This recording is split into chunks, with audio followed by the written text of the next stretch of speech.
Hello, everybody. I'm Marcos Malitzis. Welcome to this week's edition of Daily Kos, The Brief. It's our weekly show about politics. My usual co-host, Carrie Aleveld, is out, but don't worry, she's okay. She'll be back next week. We're going to be excited to have her back.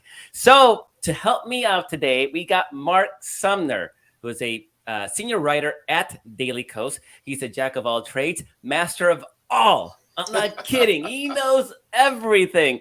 And if you've been watching and reading Daily Kos, you know that Mark has actually been one of the best writers on the issue of the coronavirus, of COVID. And again, he is a master of all trades. Let's just say that. And so he has been helping me anchor the Daily Kos coverage of the Ukrainian defense of the Russian invasion. And we're going on 4 months. So we're going to have a conversation today about that. Mark, thank you so much for helping me out today. Thanks for having me on.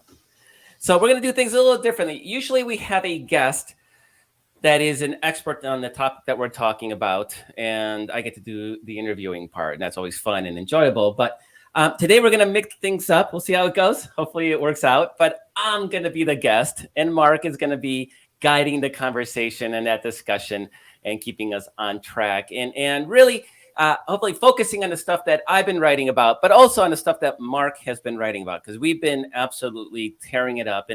And I know this sounds a little arrogant and presumptuous maybe, but I think that our coverage at Daily Kos has been some of the best war coverage. And in a lot of ways, it sort of even brings me back because Daily Kos rose to prominence because of my coverage of the Iraq War back in 2003. Seems like a lifetime ago.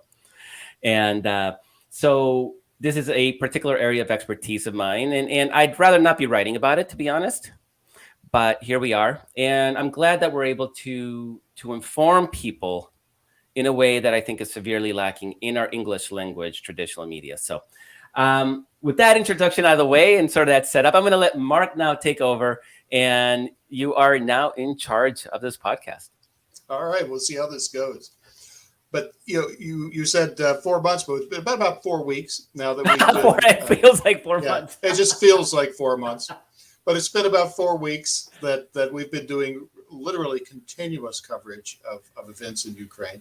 And in some ways, it's the easiest war coverage in the world, right? Because we're just sitting here watching the feeds from the people that are actually boots on the ground over there. But it is kind of draining, and it is something that goes on 24/7 to really try to get the story across. How much of that story has really been shaped by your own military experience that you had before starting Daily Kos? Yeah, that's a good question. How much of it has been informed? I would say that the vast majority of it has been informed. So I was always interested in military history, right? So I was like the 12-year-old kid with a big history of Guadalcanal, right? And I would not just read it once, I would read it 5 times. I was just absolutely fascinated by military history and started with World War II and then in the history of the Vietnam War. Then I got into the Napoleon Wars. And it was just something that was fun to read as an academic exercise as a teenager. I joined the Army though, and there is a different way war and military matters look a lot different when you're on the ground and you're a grunt on the ground. So I was a 13 Papa. That is fire direction specialist for multiple launch rocket system, MLRS. Now, if you've been watching, if you've been covering, if you've been reading about the Russian invasion, MLRS might be something you've seen, right? And basically, it's that rocket artillery. It's these rocket launchers that launch barrages of rockets that can obliterate a whole city block. That's what I did. I was fire direction for a platoon of MLRS, right? So there's a difference between looking at the map and seeing divisions and regiments and brigades moving on a map. It's a lot different when you're sitting there in the field, in a command post, and in my case, in charge of 3 rocket launchers.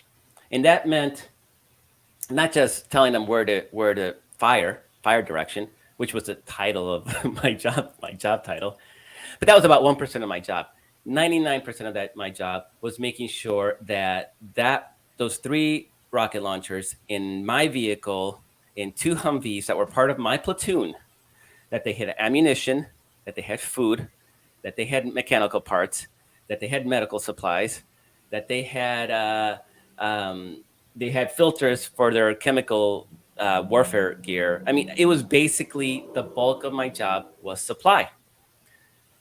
And so you realize very early on that war isn't a mass of infantrymen with rifles and tankers and artillery people and airplanes shooting all at once. It's just a handful of people that actually pull any kind of trigger or push any kind of button, and the vast majority are in support. So in my unit, in my MLRS battery, which was 3 firing platoons, so 9 launchers. Each launcher had a crew of 3. So 27 soldiers pressed a button that fired anything. To support those 9 launchers and 27 soldiers, we had about 300 soldiers and 54 other vehicles. So that was fuel trucks, that was ammo trucks, that was supply trucks, that was the armor, that was the medics, that was 2 trucks that were tows to pull us out of the mud, because you may see in Ukraine, you know how those Mud you is get the stuck in thing. mud. You get stuck in mud, and a bunch of stuff that I can't even remember off the top of my head. So 54 vehicles supporting 9 launchers. The math was about 15% pressed a button that fired, 85% supported. And so We saw, yeah, we saw that when coming into this, there were all those predictions. You know, when people were looking at the war before it started, there was like 100,000 guys on the ground. Now it's 150,000 guys. Now Russia has 190,000 guys lined up, and that sounds like a lot of people. But like what you were just saying explains a lot about why that's not enough people to really accomplish the kind of goals that they had in Ukraine. yeah, no, absolutely. And this is where on the ground knowledge of how this stuff works really informs my writing, and it informed my writing about the Iraq war, right? People see 190,000 troops and they think 190,000 soldiers that are going to shoot With stuff. guns. Yeah. And there is a lot of talk, now it's everybody's like, thinks they're so clever by saying amateurs talk tactics, professionals talk logistics, right? Everybody thinks now they're like they're so hip and savvy to logistics. They haven't made the connection though that those logistics are tied to that 190,000 troops. That's not a separate category of people, right? And so one of the things that I've been very, very aware of, or I've really been focusing on, is there's been videos of like a car passing a column of armor or a column of artillery, and I count. And time again, it's kind of amazing.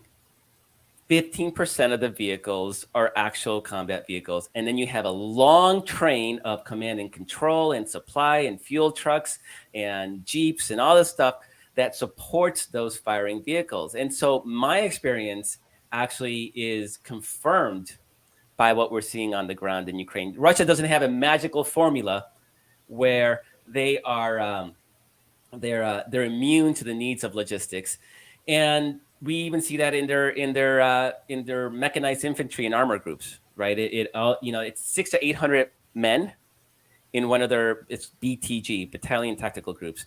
That's their unit of maneuver. 600 to 800 men. 100 of them are mounted infantry that can engage in action. Again, 15%, right? It's that number. There's this magical law, and I haven't seen anybody actually create the law of 15%, but somebody probably has in some military journals somewhere at West Point. So here's the thing then. So you look 190,000, what's 15% of that? You're looking about 25,000 combat troops. That's what Russia pulled into a country of 40 million people. And then, we can even get it. Then they split them into 4 different axes, from the south, from the north, from the northeast, and from the east.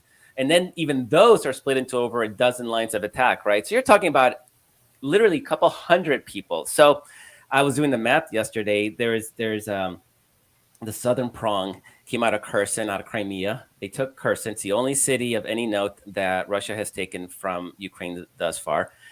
And they wanted to get to Odessa, which is a very critically important Black Sea port city. It has about 1 million people. Not just important from an economic standpoint, but also culturally. It's a grand city, right? I mean, Putin definitely thinks this is vintage Russia. But they had to get through this river, the Southern Bug. And there's only two crossings within, I don't know, about 50, 60 miles. One of them is Mykolaiv, and the other one is, I'm not even going to try to pronounce it. And this Mykolaiv is about 500,000 people. And yesterday, there was a Ukrainian intelligence actually leaked battle documents from Russian troops in the area that were 2 weeks old. And so nothing that gave away the game, except that it told us what Russian units were in that area. And it turns out they had 7 battalion tactical groups supposedly going to attack Mykolaiv. 7 battalion groups, that's 700 mounted infantry for a city of 500,000, right? And you see this everywhere. So I'm ready to, I haven't written this yet because I'm going too soon, but I'm ready to posit that even if Russia had perfect supply lines and logistics, which they don't, even if they did, we'd be in the same place today. Come back again to this BTG, the Battle Tactical Group, because Russia went through quite an effort here just 5 to 10 years ago to really reorganize their army around this concept. And I saw a lot of magazine articles coming into this that was explaining to me how this was going to work, all these different. Yeah, actually, Mark, explain that, because it's actually kind of fascinating. The pre-war fiction of Russian military superiority. You know, there was a Popular Mechanicus article that actually posited something like exactly what we saw in Kherson, where it was, here's Russia coming in to take a bridge, right? The drones go out front. You have your initial scouting group that comes in. You have your tanks that come in and hold the position. You have your infantry that leapfrogs that position. And then you have the group that stays behind. They had it nicely choreographed, all these different forces and how they all work together. It's called combined arms. Combined arms, because you're taking all these elements and it's like a symphony. Yeah. But what the article even pointed out was, and what this requires is a lot of experience and training at the sort of middle officer level, right? The generals, they may be brilliant, but to make this combined arms tactics work, you've got to have a lot of lieutenants on the ground that are capable of executing this. And Russia doesn't seem to have that. Yeah, it's even worse than that. There's in the U.S. military, there is the officer corps, lieutenants, captains, majors, all the way up to general, and then you have the non-commissioned officer corps, and that's the sergeants all the way up to master sergeant and so on, right? So those are considered enlisted, the sergeant class. They are professional soldiers, but they're professional grunts. Their job is to carry out orders from officers. Officers are looking at the map. They're saying, take that position. You may have a lieutenant, the lowest ranking officer in a infantry platoon, but really it's going to be the sergeants that are gonna figure out how to take that. And they've been in the Army for 10 to 20 years, and so they have that experience. And lieutenants know that they shut up. It's like the sergeant is in charge, And it doesn't take long. Like I said, once lieutenants are promoted to captain, they're out of the field, right? They're sitting in the tent looking at maps at that point. Right. And so you have a professional class of soldiers who have the knowledge and initiative how to engage in these combat situations and how to carry out these objectives. Russia doesn't have that. They don't have such a thing as NCOs, as sergeants, apparently. It just boggles their mind, right? They have an officer corps, and then they have basically what are conscripts. They're like, the dredges of Russian society. And they are not there's no real investment in them. It's not considered to be an honorable profession. And they're paid like crap. So basically their life is one big grift. Is what can they grift out of the supply closets, out of their equipment, what fuel they can pilfer and sell for vodka. And so there's this sort of graph. And the way graph works, and Mark, you probably know this a lot better than I just historically, is it goes up the chain, right? So somebody's always grifting from somebody to the point where you have oligarchs shipping non-functional weapons to military units, and sometimes probably non-existing weapons, right? It's just a spreadsheet. You can check off a box in a spreadsheet saying an armored vehicle has been delivered when none has. and then they pilfer that money to buy their dachas in Italy and so on. So um, none of them expect actual real combat. So you only need to keep a few units actually combat ready, and the rest of them you can just pilfer. And you asked about the BTG, the Battalion Tactical Group. Russian units used to be organized into, I think it was regiment, was the where the fighting unit wasn't 100. It was 6 to 800 was the Right. core, and a division had a few of these, but it made it hard to grift. So what you do is you divide that into smaller BTGs, into smaller battalion tactical groups. You keep one combat ready for when you need to ship them off to Syria or Transnistria, the breakaway regions Right. in those Central Asian states that Russia sort of like dominates. You keep a couple of combat ready troops, but the rest was just one big vehicle for grift. So I think Putin thought that he had this weaponry. He thought he had these planes. I mean, where's his air force? He thought he had this massive air force, and none of it is operable. And one of the funniest pictures I saw out of Ukraine was a captured artillery gun, and there was a sign by one of the apparently is where you put in the antifreeze, and the Right. sign literally says, "Do not Don't drink; it will drink kill the you." air. Right. Because they're just drinking the lubricants. They're selling the. I mean, this is literally what they do. So this stuff is non-functional. It's not maintained. I mean, there's been a million threats on how even their tires haven't been Right. maintained. So they're breaking down in transition. So just top to bottom from their tactics, the way the army is set up is designed for grift. They don't have professional soldiers like a NCO, a sergeant class that can lead competently and has battlefield initiative. I mean, that's one of the other. They have an order. They're going to keep doing that order even if it's not working, over and over and over again. And we've seen Ukrainians kind of going like, man, we are so lucky. They're so bad at this because they keep making the same mistakes over and over again because there's no initiative. It's not allowed. Well, you can see the evidence of that grift even in the hardware. I mean, it's not just that they're driving T-72 tanks that are literally some of them Vietnam era, but when we get pictures of the soldiers on the ground, they're not even carrying Kalashnikovs. What is it that they're carrying? They're carrying rifles that are not quite World War II surplus, but not long after that. Yeah, and the AK-47 is the classic Soviet weapon of choice in almost every conflict in the world. Right. You all know what it looks like. You've seen it, because the Viet Cong had them in Vietnam, and Saddam's forces had them in Iraq, and like Al Qaeda, they got AK-47s. ISIS, they got AK. It is the weapon of choice because it is indestructible. Right. It does. American weapons break down. They require a lot of maintenance. AK-47, you can throw it into quicksand. By the way, not to digress, but quicksand was this thing I was really worried about as a kid, and apparently I shouldn't have been. Not really a thing. But anyway, Yep. You could drag that AK-47 through quicksand, and it'll still fire. And there must be about 10 billion of them in the world. There has But to be.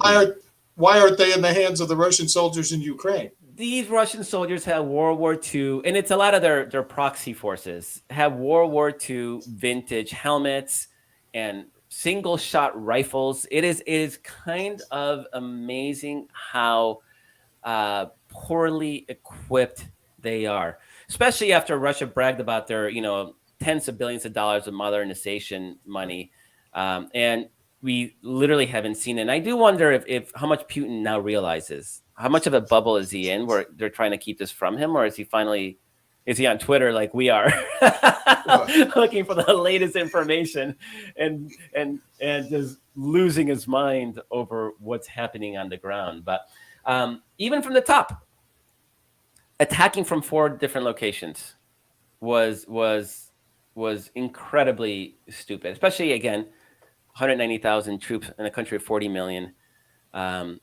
Only 15% of them are combat forces, and you attack from the south, and you attack Kyiv, which is a city of 3 million with Right. what 10,000 troops. I mean, In what world? But it sort of speaks to Russia thinking that they were going to shock and awe Ukraine into submission, that they were going to see Russians everywhere. Like, we're surrounded by Russians. And that was going to be enough for them to throw their rifles. And you can even see it in those early videos, right, where Ukrainian civilians would go up right up to Russian soldiers, and there would be no security around their vehicles or anything.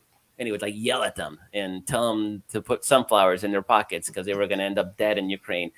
That doesn't happen anymore, Mark. You don't see those videos Right. anymore. No, exactly. In fact, you're seeing things in Kherson where the Russian soldiers are firing on civilians. Yeah. But they were not prepared at all for the situation. Let's talk about that a little bit. I want to talk about the intelligence on two parts. One, clearly, Putin was getting intelligence right up till the war started that was telling him that they were going to roll into Kyiv, be able to install this puppet government, that people were going to welcome them, and that they'd be everywhere, they'd have full control of the country, and it'd be a matter of days. So his intelligence was so wrong. So it'd be interesting to know why they were so wrong. And then the other thing is that the U.S. intelligence was so right going into this before the war. Biden is out there telling everybody that this is going to happen, and U.S. intelligence seemed to know almost to the day, almost to the road, exactly what Putin's plans were. And yet they're telling everybody, and even inside the U.S., supposed foreign policy experts, military experts are sitting there poo-pooing what Biden is telling them. Why was it so hard to sell people in the U.S. and to sell people in Europe that this is what's going to happen? Look, it's obvious. Here's the buildup. Here's the intelligence. This is what he plans to do. I think those two questions are actually very much related. The reason that people didn't believe it was going to happen is because it was such a stupid idea.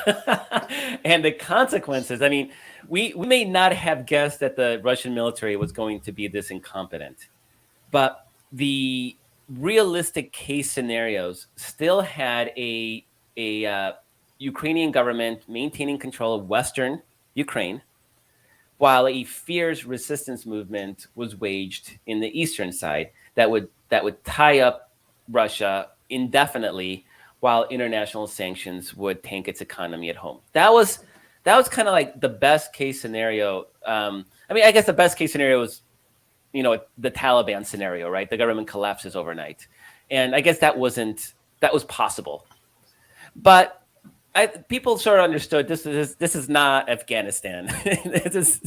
These are people fighting for their own territory, and they are equipped with weapons they know how to use. I mean, we can get into the failings in Afghanistan, but it also shows how American intelligence really is built for Europe. I mean, the CIA has nailed Europe.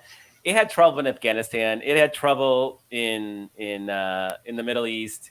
It has had some pretty high profile of failures. This is definitely not one of them. It's been ahead of the game every step of the way in a way that actually has to have Putin freaking out. Like, he's already clearly paranoid.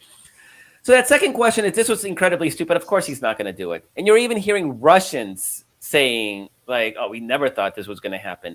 And you definitely see that in the military, because they didn't maintain a military able to invade another country, right? Again, the military was one big grift. So Putin invaded because he's done that thing that all despotic dictators do, is that they purge their circles of anybody with any hint of independence and contrarian voice. And so he was surrounded by a bunch of yes men. And, I mean, for example, his defense minister, he's about a 20-year veteran of the Kremlin. Like, he knows how to work the system better than anybody else. His predecessor actually tried to modernize Russian armed forces. I mean, like, literally try to do it. He was holding oligarchs accountable for the quality of the weaponry they were shipping to units. And so those oligarchs were outraged. How dare this who does this guy think he is, telling us that we actually have to deliver what we're supposed to deliver to troops? Yep. And so that minister was sacked, and they put this guy who's a yes man, who was perfectly happy to let the oligarchs in Russia's defense industry grift and deliver substandard materials. So you surround yourself with a group of people that are going to tell you what you want to hear. And Putin last year wrote this 3,000 word treatise on why Ukraine wasn't the real country and how its people were Russian and how Ukraine was a made up concept and nobody in Ukraine actually could possibly believe it because it was such a stupid idea. Who's gonna then tell Putin like, that thing you wrote? well, maybe it's not quite right, and maybe Ukrainians really don't want to be part of Russia. And the big irony about what's happening in Ukraine right now is that the war is being waged on the eastern side of the country, which is the Russian-speaking side of the country. This is the side that had historically the most affinity towards Russia.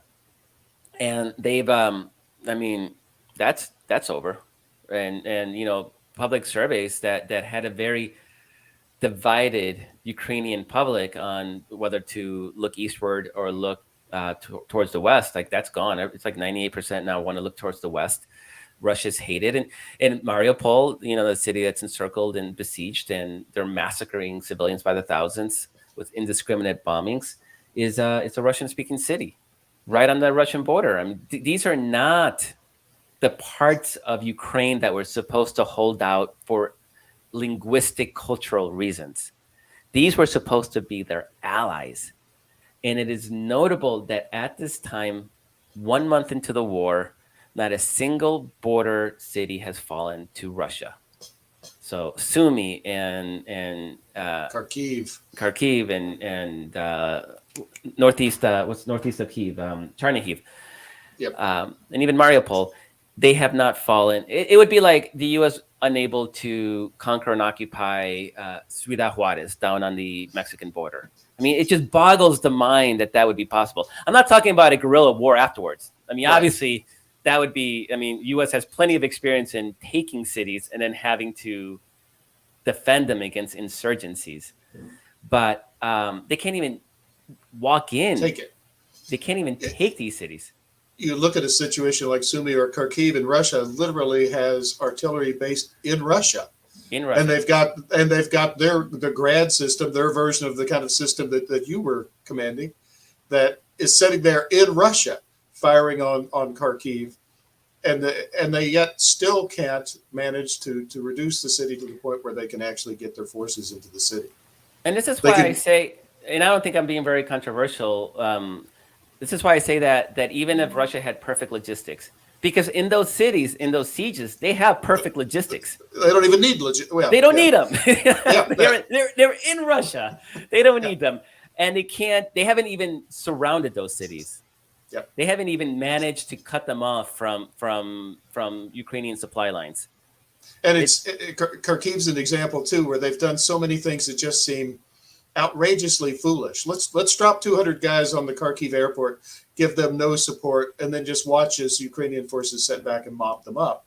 And then maybe we'll do it again next week. It just doesn't seem to be any kind of coherent strategy for taking the city.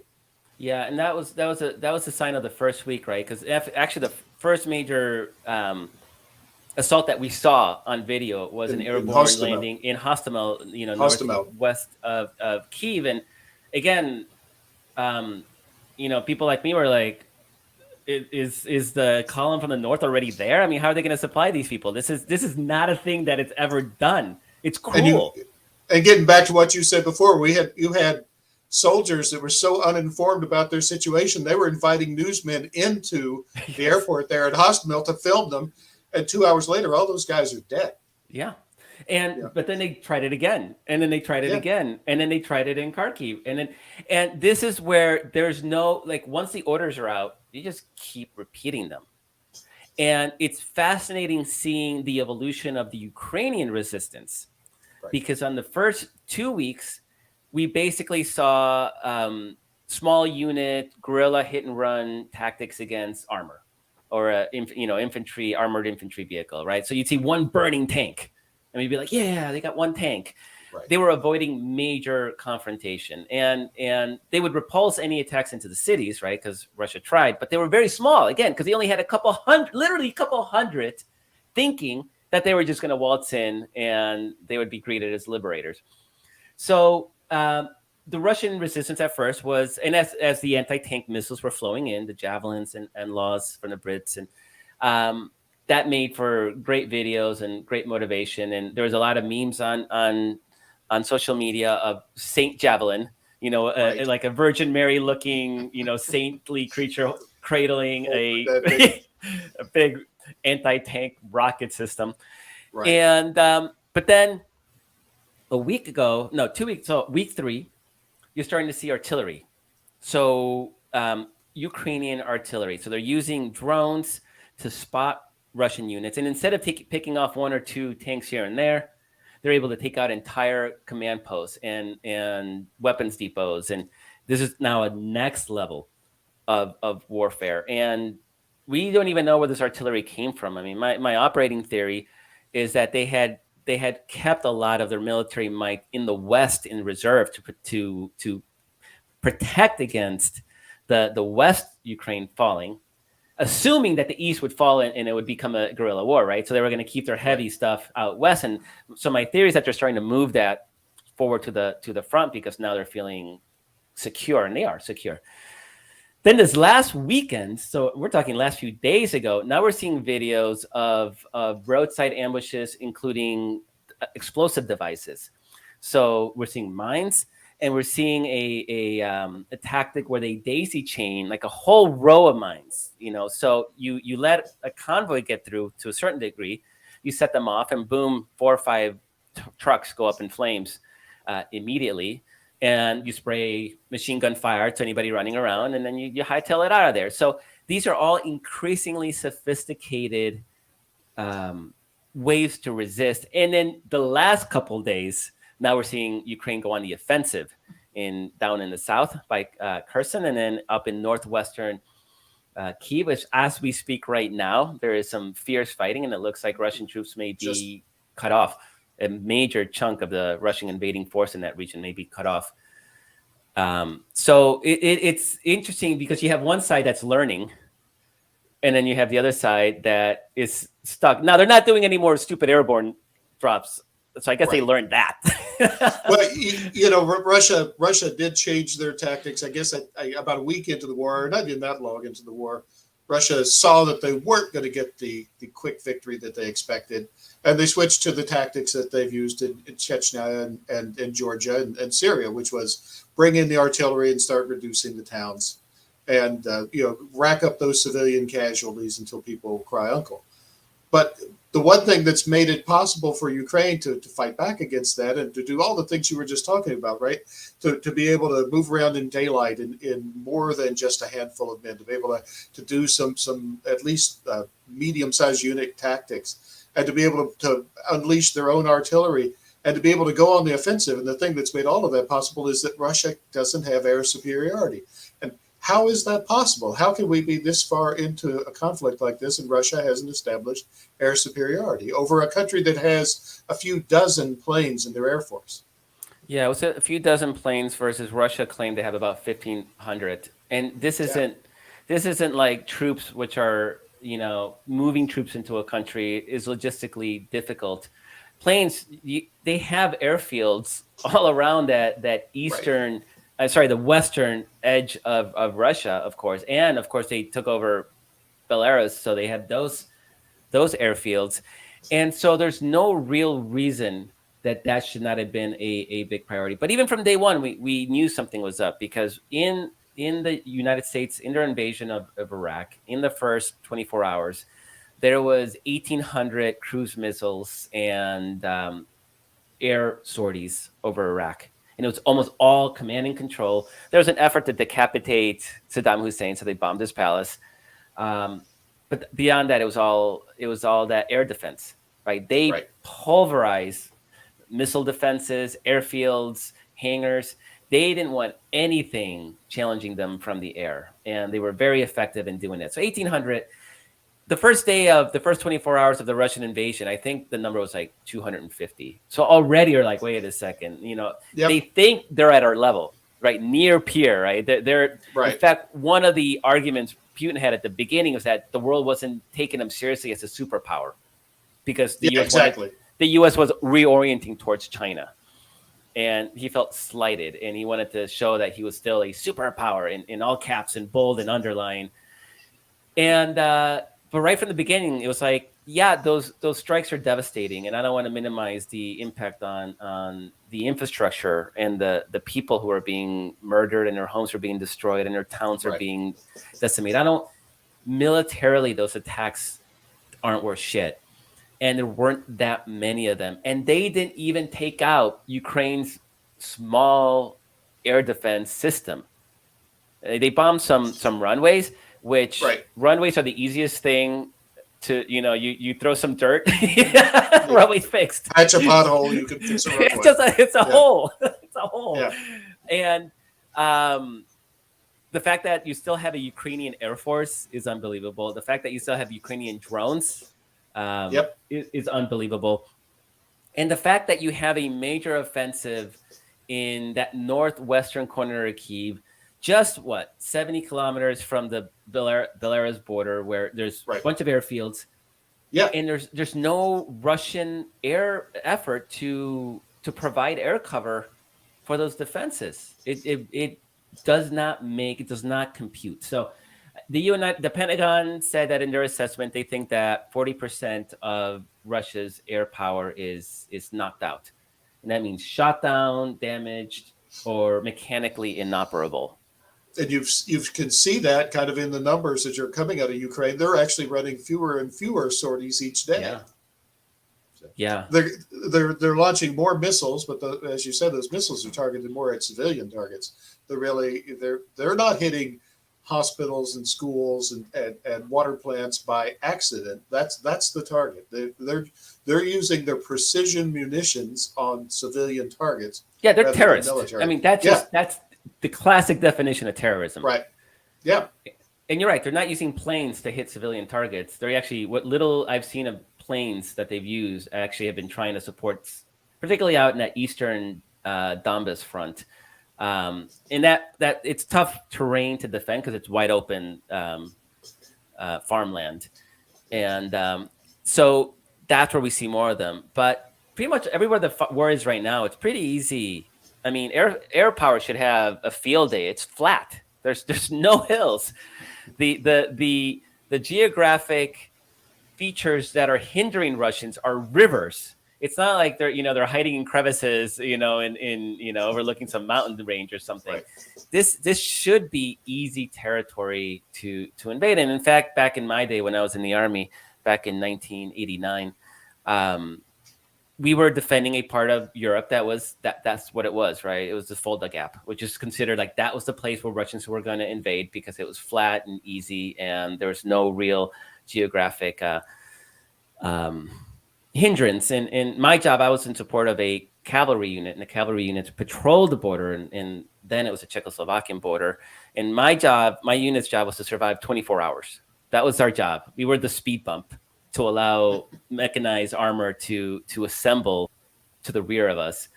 And I don't know, maybe we would have survived 24 hours, but that was, and so even then, I think back to how scary that thought was, right? This military might, and you read books by Tom Clancy, right? And it was it was always painted as the Russian bear, right? Just incredible military power.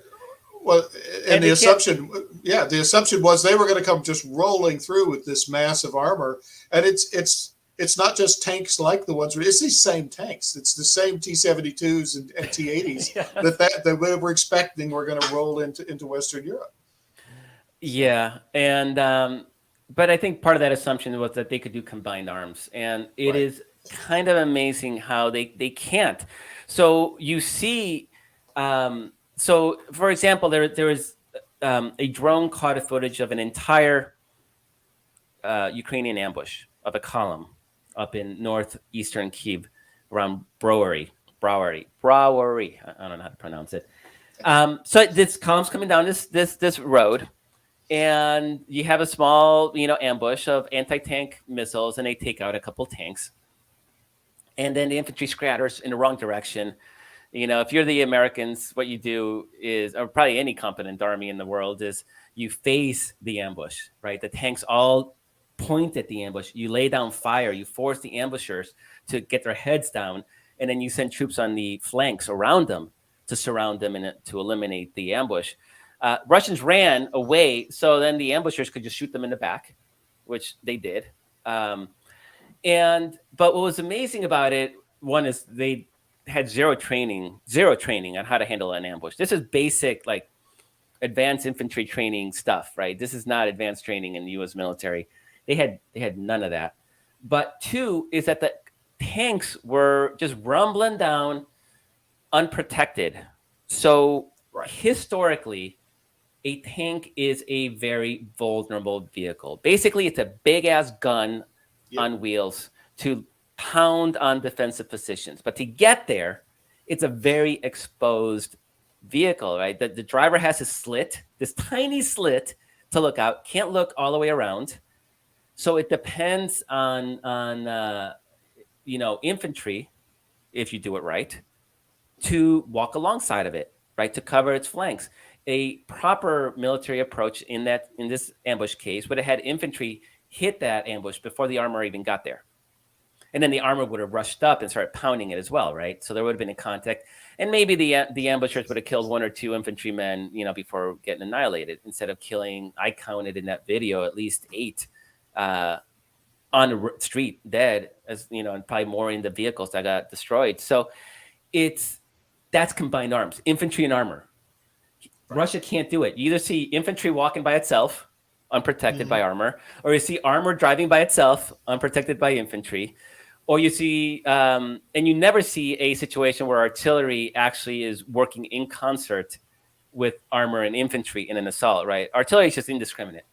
Like they're not even trying. They don't care, right? It's this is their tactic they use in World War II, and just historically, Russia just throws bodies. They've had the mass to indiscriminately murder its young without really any sense of conscience.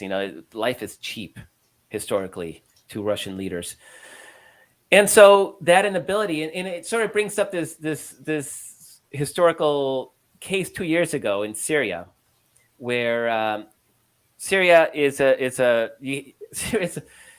big mess, obviously, right? But you have Russian troops, you have Turkish troops, you have Kurdish troops you have Americans also in there, Iraqis. I mean, it's like that's like a world war in its own little pocket of the world. And generally, they Israelis generally they keep clear of each other.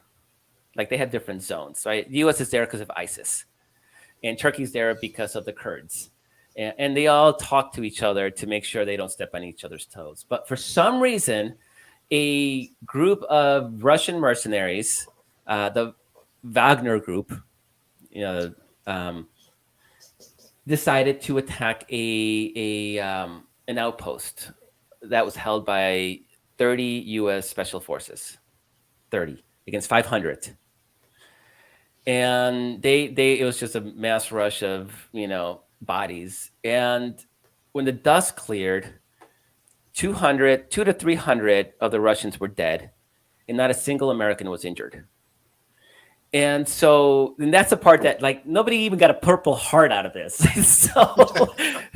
and that sort of shows, like, if you have the discipline and the training, and the Americans, they called in artillery support, they called in air support.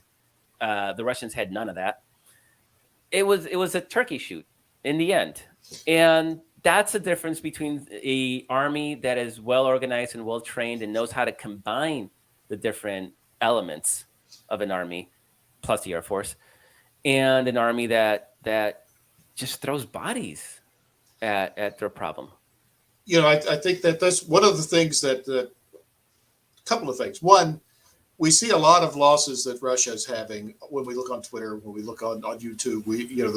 There's new video every day with lines of Russian tanks that are captured, or destroyed, or damaged.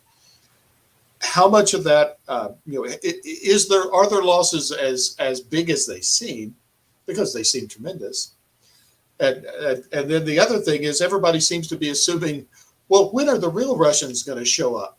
Right? People keep making this assumption like, well, they must have looked around in the corners and dusted these guys together somewhere. But there's got to be a real Russian army out there somewhere. Those guys have got to be coming. Is it as bad as it seems for the Russians? Yeah, I definitely think it's as bad. I mean, they've deployed the VDV, which is their airborne units. They're the ones that are right now in the process of getting encircled and trapped in northwest Kyiv as we speak. They have their Marines in the south against Mariupol. I guess those guys have been doing okay, except that again, they've had this Mariupol surrounded for 4 weeks and they still can't take it. There's really nothing else, and so Russia is. There was a little bit of a kerfuffle because it somehow got out in Russia that conscripts were in Ukraine, and that's not allowed by Russian law.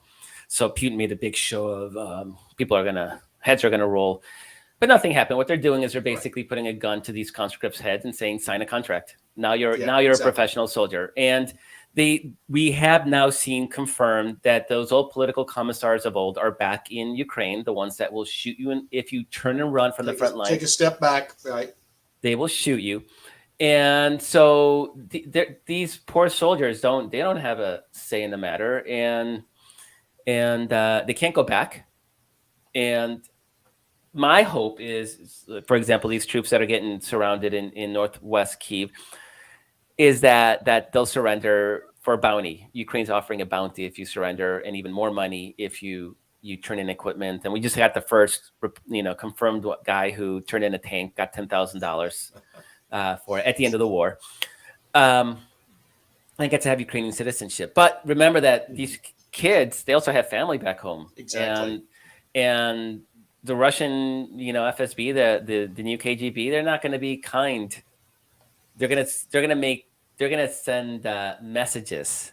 Mm-hmm. What happens if any of these people surrender or take up the bounty, right? So they're in a difficult place where they got to face forward. They're not being used in any way that is tactically effective.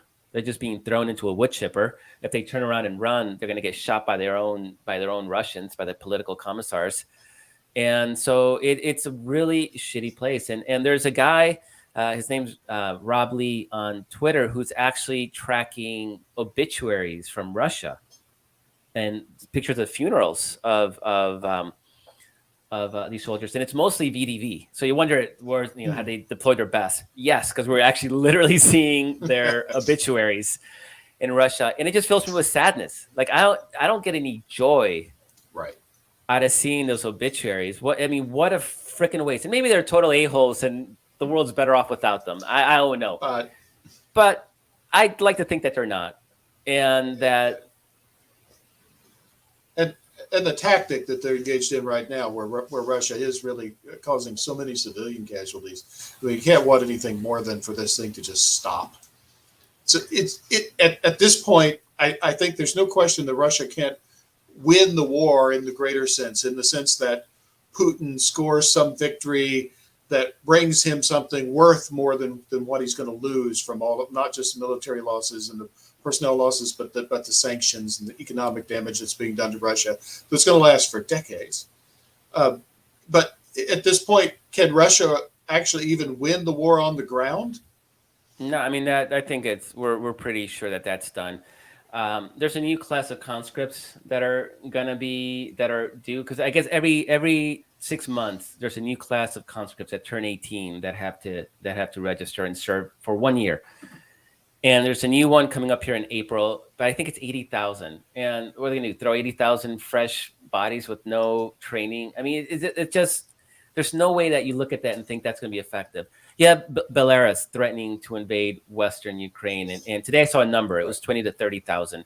If you thought Russian troops were bad, this is like next level. And Western Ukraine, and you've written about this, Mark, there's no roads up there. It's mountainous. Right. The foothills of the Carpathians, it's wooded, it's mountainous, and there's very few highways. They're not going to make a lot of headway fast. And to go back to what you said earlier, if Belarus is going to bring in 15,000 troops, what are we talking about? Guys that are actually carrying a gun. Yeah, Is no, that it's a joke. 1,000, 2,000? And if Yeah. supply lines way out there, Yeah. no, and Lukashenko's he's been pressured from day one to send in forces, and Putin has even recalled him to Moscow at least once to, and Lukashenko says yes, yes, I'll do it, and then he doesn't. Right. And Putin doesn't have a lot of leverage right now. That's what I Yeah. think a lot of people, there may be a lot of instability in the future years in some of these Central Asian countries where Russia's been meddling and has puppet regimes and breakaway Yep. regions and stuff like that. So you got that. Supposedly 15,000 Syrians are going to join the war. None of them have been flown Yep. in yet. And Exactly. what again? They're going to throw them into the wood chipper. I mean, these are not. They don't even speak the language. Right. Right. Are they going to be integrated into Russian command? Then they're talking about bringing in troops from some of the breakaway regions, like South Ossetia in Georgia. But the whole breakaway region has 50,000 people in it. I can't. Yeah. What? That's the total population of the place. Yeah. Total population of the place. So what? A couple hundred maybe. And Right. again, so there's not a lot of places for Russia, and it doesn't have allies. This is the difference between the way Russia and China approaches their foreign policy. They don't have alliances. So Right. even in our BS invasion of Iraq, we had Australia, Polish, and British troops fighting alongside. And as the war dragged on, other countries also contributed troops. Even El Salvador at one point had troops in Iraq. So there's the U.S. builds coalitions and builds consensus, and that's what it was doing right before Putin invaded, right? Just setting the stage, and that's why Biden kept releasing all this intelligence, which seemed very out of character for a nation to do so, because he was basically saying, Putin, I'm listening to your conversations. I know you're doing it, and that's something that intelligence agencies really do not like, broadcast to the world. But it was a way to start getting Europe to, and again, like you said earlier in the show, Europe's like, no, that's just too stupid. He's just waving his sword, he's saber rattling. We'll give him some concessions. We'll sign an agreement that says no NATO troops in Ukraine, and then we'll move on. And that really should have been, in a rational world, that should have been the end of it. And then people would still think Russia was scary and mighty and had a was a major military power. And now all that's left is they have nukes. That's all they have to all they have to fall back on at this point. Let's talk a little bit about how this thing ends, because at the beginning of the conflict, days after the invasion started, President Zelensky made it clear that he was willing to accept something like a deal that said Ukraine won't join NATO. Ukraine will take some steps toward demilitarizing, whatever that really means, and that Ukraine will recognize, in some sense, maybe it's just having a referendum, those breakaway regions in the Donbass. But what really struck me as odd is that a lot of people in the U.S. weren't willing to take that deal. The idea of that deal seemed to anger people in the United States more than it did people in Ukraine. I mean, it still does. I wrote a piece on how, no, Russia's not going to win this thing, but neither is Ukraine. If the definition of victory is that Ukraine has territorial integrity, it wins back Crimea and the separatist Donbas region. If that's their definition of a victory, it's not going to happen. They just do not have the offensive military capability to push Russia off Crimea. And do they really want to turn around and hit the trenches? I mean, right now, separatists in Donbas can't get through the trenches, Ukrainian trenches on that front line. Right. Now, does Ukraine want to hit the trenches on the Donbas side of that line? And the cost would be horrific in lives, not to mention the economic damage of a continuing war, the inability to plant their fields and rebuild and all those things. And people really get angry because, of course, we want justice. We're seeing war crimes carried out on a minute-by-minute basis in Ukraine, right. And it's overwhelming, and you want somebody to pay for it. And the thought that Russia can just walk out and with Crimea, like actually having won something out of this thing, much less not being punished, is so much to bear.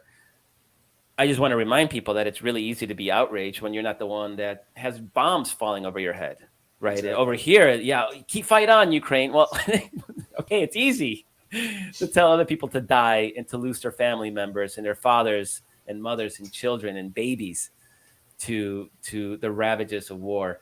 So there is no scenario that I see, realistic scenario where Crimea ends up in Ukraine's hands.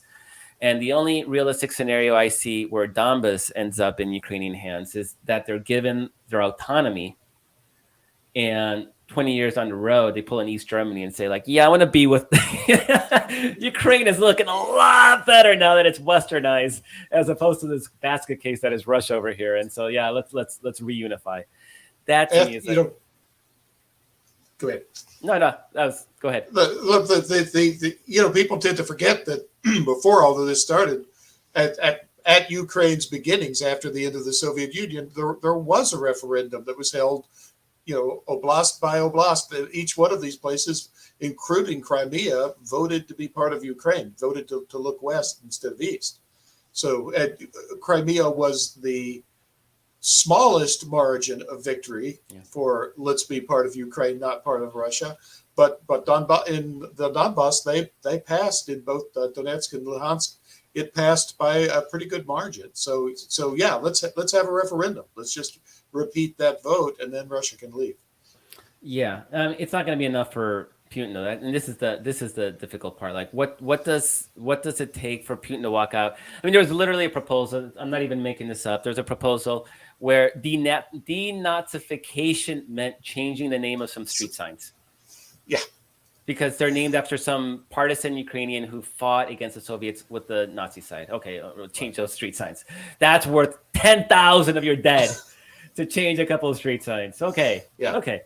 So, but Mark, we were talking earlier before the show, and we're almost out of time here, so I'm gonna retake the controls reins from you. Take it away. Thanks so much for driving for a while. But one thing that our staff was sort of talking about is just how the way we're covering this. It's almost 24-hour coverage, right? And you're in East Coast time, right? You're in Missouri. I'm in Central time. Oh, you're in Central. I'm in Pacific time in California, and Ukraine is 9 hours ahead of me. So right now it's nighttime, and my sleep has been suffering something fierce. And you were saying that it's kind of hard for you too, because I want to be up till about 1 a.m, because that's 10 o'clock Ukraine time. That gives everybody in Ukraine time to get up and start writing about all the attacks overnight, all the damage, all the Russian war crimes overnight. And for some reason, I can't go to sleep until I have that information. And then I think, well, at least I'll sleep in a little later. But then I'm up like 6:30, because I need to see did somebody finally take out Putin? Did Lukashenko get taken out? Are there any good news that I can hang my hat on? And it grinds. And not to say, we're suffering because no. Clearly, it's nothing like what's happening in Ukraine. But it's becoming all-consuming. Yes, I said earlier. I think in one way this is the easiest war coverage ever, right? Because we're not there. We're not boots on the ground. We're not even the reporters. And the journalists a couple of journalists have gone missing today. One journalist was kidnapped by Russian forces and given back only after she was persuaded to make a propaganda video for them.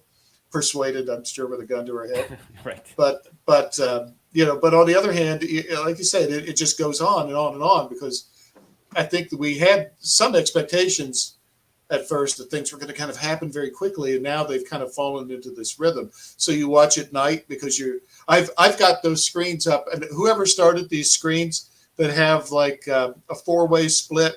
Here's Kyiv over here. Here's a scene from Kharkiv over here. Here's a scene from Mariupol down here. Here's Lviv up in this corner, right? If those things were up there a month ago, I bet they were getting 2 views. Who's going to watch random street scenes in Ukraine? But now, you look there at 3 a.m. and there's 8,000 people just staring at a street in Kyiv. And the other night I left it on, and after I did go to bed, and at 3 a.m, the air raid siren goes off. So echoes through my house because they're having Your an wife air raid. must love that. Yeah, she was not thrilled. but I find myself, you watch, and there you see every little flash. Here's an explosion. We watched real time streaming as Russian forces conducted an artillery attack on a nuclear power plant. Boy, there was a stressful evening. Just watching that was difficult. So I was saying that someday, hopefully in a few years, this war will be history. Ukraine will be rebuilding and rebuilt, and I'm gonna visit, and I'm gonna go to all these places where all these incredible heroes stood and fought. And you said you wanted to do the same thing, so let's do it together. Let's let's head out there. I want to see that bridge in Kherson that Ukraine took and retook in the opening days of the war, right? And I want to see all of those suburbs that have suffered so horribly up there near Kyiv, man, to go to Irpin and Bucha and to the other little towns around in that arc on the northwest that Russia has taken, Ukraine has taken back, Russia has come back in again.